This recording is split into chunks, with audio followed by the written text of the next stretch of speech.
Hello बच्चों, कैसे हैं आप। फिर से आज हम अपने लास्ट टॉपिक को स्टार्ट कर रहे हैं, गोली दर्पण द्वारा प्रतिबिंब का बनना।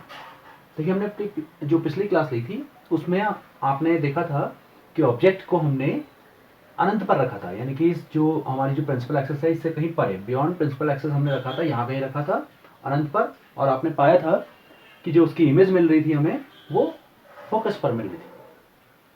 चलिए अब हम आज उस ऑब्जेक्ट को थोड़ा क्लोजर लेके आते हैं, इस मिरर के नजदीक लेके आते हैं। और अब की बार हम उस ऑब्जेक्ट को जो कि अनंत पर था हम लेके आ गए हैं बियॉन्ड सी, सी के परे, यहां पर को कहीं ले आते हैं। यहां उस ऑब्जेक्ट को हमने यहां पर को प्लेस कर दिया।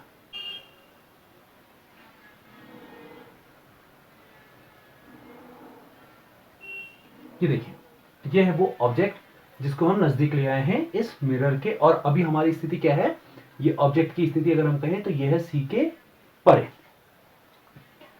या बियॉन्ड सी।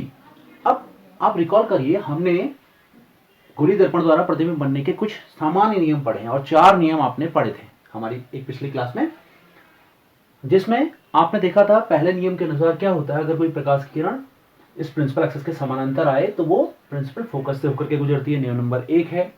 नियम नंबर 2 है कि अगर कोई प्रकाश की किरण इस प्रिंसिपल फोकस से गुजरे तो वो परावर्तन के बाद समानांतर हो जाएगी इस प्रिंसिपल एक्सेस के। और नियम नंबर 3 है, अगर कोई प्रकाश की किरण सेंटर ऑफ कर्वेचर से गुजरे यानी कि वक्रता केंद्र से अगर आकर के कोई आपतित होती है इस दर्पण के परावर्तक सतह पर तो वो परावर्तन के बाद उसी मार्ग पर वापस चली जाएगी। और नियम नंबर 4 है कि अगर कोई प्रकाश की किरण इस दर्पण के पोल पर, इस दर्पण के इस पोल पर अगर कोई आपतित होती है तो वो जिस एंगल पर आपतित होगी उसी एंगल पर यहां से रिफ्लेक्ट भी हो जाएगी। ये 4 नियम आपने पहले पढ़े हैं। इन 4 नियमों के आधार पर ही हम इन प्रतिबिंबों को बनाना भी सीख रहे हैं। देखिए, आप इनमें से किन्हीं भी 2 नियमों का प्रयोग करके प्रतिबिंब प्राप्त कर सकते हैं, लेकिन थोड़ा आसान और सरल बनाने के लिए हम यहां पर केवल 2 नियमों का यूज कर रहे हैं। कौन कौन से नियम है, आप चारों में से किन्हीं भी 2 का कर सकते हैं, लेकिन इन 2 का अगर आप करते हैं तो बहुत इजी रहते हैं। वो नियम है, आप पहली प्रकाश की किरण किसी भी ऑब्जेक्ट से अगर दिखाते तो उसे समानांतर दिखा दीजिए और उसे परावर्तन के बाद फोकस से गुजर जाएगी वो किरण। और जो दूसरी प्रकाश की किरण आप लेंगे उस प्रकाश की किरण को आप फोकस से आपतित कीजिए परावर्तक सतह पर और उसका क्या होगा, वो समानांतर हो जाएगी। चलिए देखते हैं क्या कहा मैंने। हम पहले यहां से प्रकाश की किरण को, सीधी प्रकाश की किरण आपतित होती है माना इस समतल दर्पण की परावर्तक सतह पर। देखिए, ये प्रकाश की किरण सीधी आपतित हुई है परावर्तक सतह पर कुछ इस प्रकार से। अब आपको पता है, अगर इसका ये जो सिरा है इसका ऑब्जेक्ट का हमने नाम रख दिया ए और इसका जो निचला सिरा है इसका नाम ये है, देखो, बी। तो देखिए, इसके ए वाले भाग से हम कहेंगे प्रकाश की किरण सीधी आपतित हुई परावर्तक सतह पर और वो समानांतर है किसके, इस प्रिंसिपल एक्सिस के। तो आपको पता है नियम नंबर 1 के अनुसार ये प्रकाश की किरण कहां से होकर के चली जाएगी, अब प्रिंसिपल फोकस से होकर के गुजर जाएगी कुछ इस प्रकार से, ऐसे। ये देखिए, ये प्रिंसिपल फोकस से होकर के परावर्तित हो गई है।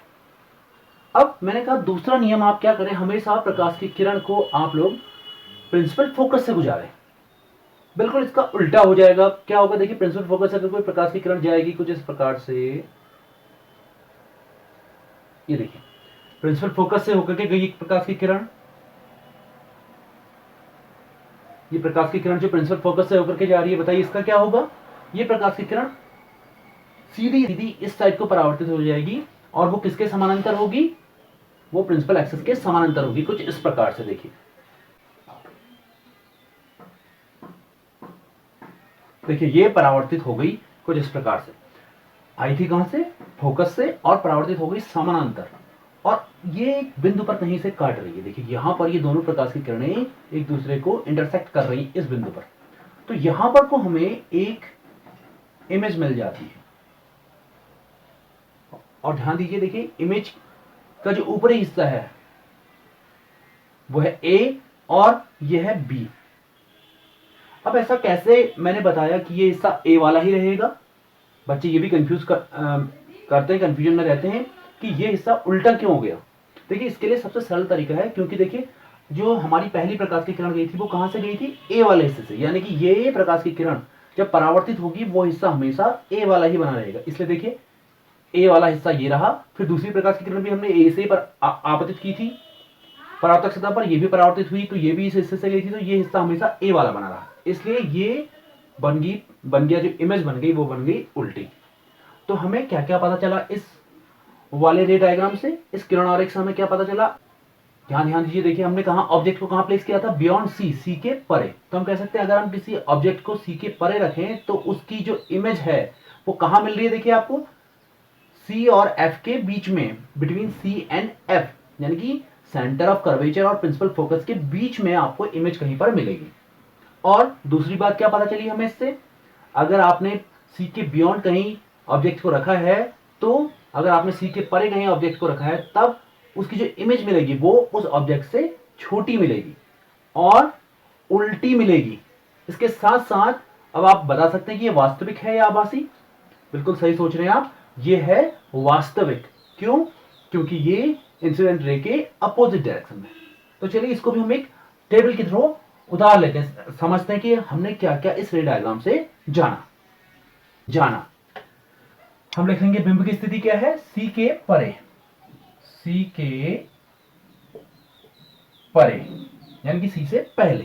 प्रतिबिंब की स्थिति तब क्या बनी, सी और एफ के बीच में। तो हम लिख लेंगे यहां पर सी तथा एफ के बीच में। प्रतिबिंब का आकार कैसा बना, छोटा। और प्रतिबिंब की प्रकृति कैसी है,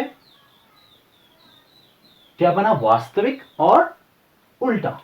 तो हम कहेंगे वास्तविक, रियल तथा उल्टा, इन्वर्टेड। तो ये हमें मिला जब हमने ऑब्जेक्ट रखा था सी के परे। चलिए एक स्थिति के बारे में आज और एक जानते हैं हम। अब हम अपने ऑब्जेक्ट को थोड़ा और नजदीक ले आते हैं।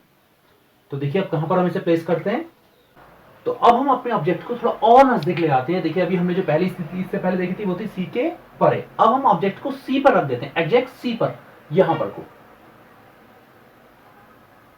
यहां पर देखिए हमने ऑब्जेक्ट को रख लिया, बिंब को हमने सी पर रख लिया। ये इसका ए वाला भाग है और ये इसका निचला भाग जो है ये इसको नाम दिया हमने बी। अब क्या होगा, आपको बताया मैंने कि दो नियम आप याद रखिए। पहली प्रकाश की किरण को सीधे आपतित कर दीजिए, आप समानांतर हो जाएगी किसके, इस प्रिंसिपल एक्सिस के, और वो प्रकाश की किरण कहां से गुजर जाएगी, फोकस से। तो देखिए पहली प्रकाश की किरण आ गई समानांतर प्रकाश प्रिंसिपल एक्सिस के, और वो गुजर गई इसके फोकस से। अब दूसरी प्रकाश की किरण देखिए, आप फिर से वही नियम याद रखिए कि दूसरी प्रकाश की किरण को आप कहां से गुजारेंगे, प्रिंसिपल फोकस से लेकर के आपतित करेंगे आप कहां पे, इसके परावर्तक तल पर, परावर्तक सतह पर, कुछ इस प्रकार से। ये देखिए ये कुछ इस प्रकार से आपतित होती है इसके परावर्तक सतह पर। अब क्या होगा, ये समानांतर हो जाएगी प्रिंसिपल एक्सिस के समानांतर, कुछ इस प्रकार से देखिए समानांतर हो गई। अब यहां पर ये काट रही है, ध्यान दीजिए, देखिए यहां पर सी के बिल्कुल सीधे नीचे, और यहां पर आपको एक प्रतिबिंब मिल रहा है जिसके ये हिस्सा है ए। अब ध्यान दीजिए, देखिए आपकी बार आपने ऑब्जेक्ट को कहां प्लेस किया था, सी पर, एग्जैक्ट सी पर अगर आप ऑब्जेक्ट को रखते हैं तो हम इसको इस टेबल से जान लेते हैं, थोड़ा क्लियर हो जाएगा। देखिए हमने अपनी बिंब की जो स्थिति रखी, नंबर हमने रखी इस बिंब की स्थिति अभी सी पर। ध्यान दीजिए, देखिए इसकी इमेज कहां पर मिल रही है आपको, वो भी सी पर ही मिल रही है। तो इमेज भी आपको कहां मिली, सी पर। प्रतिबिंब का आकार, अब यहां देखिए ध्यान से, देखिए प्रतिबिंब जितना ऑब्जेक्ट होता है सेम उसी साइज का प्रतिबिंब भी बनता है। ये एक बहुत अच्छा प्रश्न भी बनता है यहां पर कि बताइए गोली दर्पण, अवतल दर्पण के लिए वो कौन सी स्थिति है ऑब्जेक्ट की जहां पर को उसकी इमेज ऑब्जेक्ट की सेम साइज की होगी, तो वो स्थिति है सी। और प्रतिबिंब का आकार समान आकार का, किसके समान आकार का, बिंब